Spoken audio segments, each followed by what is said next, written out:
So, Christopher, you had huge success with Happy Death Day. So, what inspired you to actually conceive of a sequel? And for both of you guys, what just enticed you the most about this movie and this script?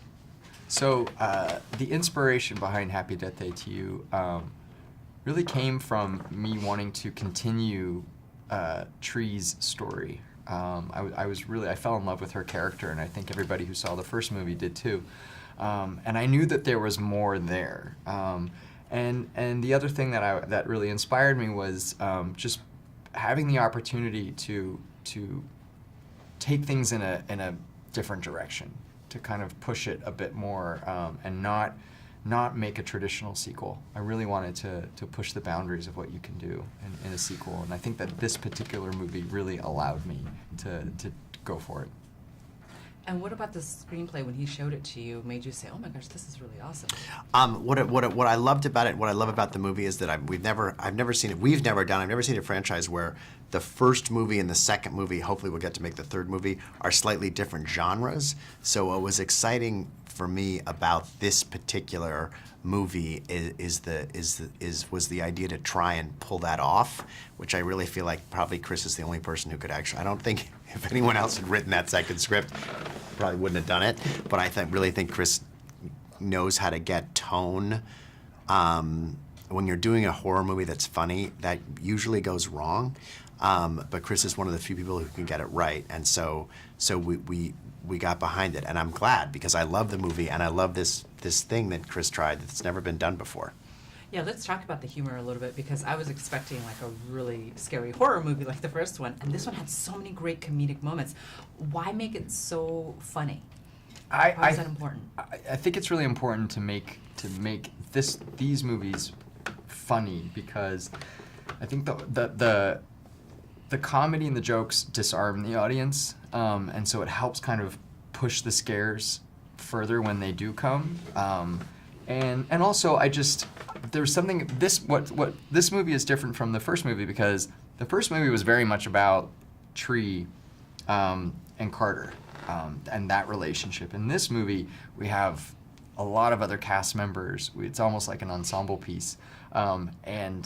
And there was something really fun about getting all of these people together and letting them play off of each other. And there was a lot of humor to be found in all these new dynamics.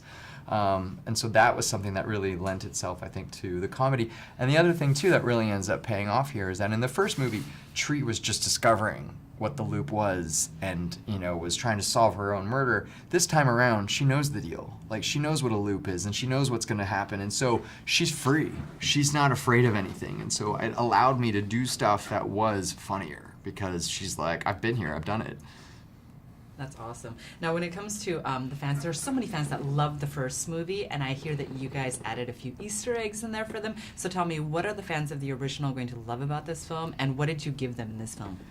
So I was always thinking about the fans when I wrote the movie, and from the very beginning, this movie starts literally where the last movie ended.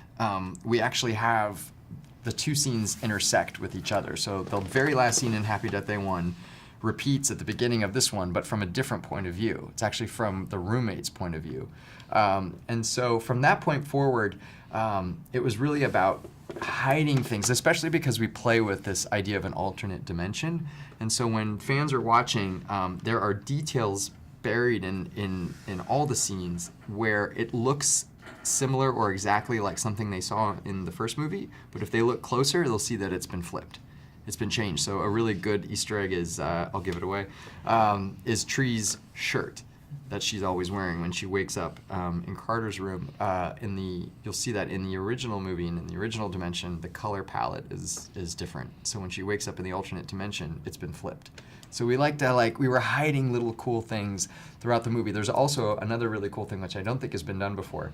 But there are two scenes in the movie where we were able to actually use footage from the first movie and drop it into this one seamlessly. So you don't even know that you're watching something from the first movie, even though it was something that we had shot before. So it's really cool to try and find it. That's Yeah. awesome. So last question, you're such a fan of horror movies. When you watched this film, as a fan, what did you love most? I love the tone the most. None of our movies, we've made a lot of movies, we've never done a movie with this kind of tone. That's why it was kind of hard to get off the ground. And that's what I love. I love the tone of it. It just plays with every different, so many different tones from so many different movies, and I love that.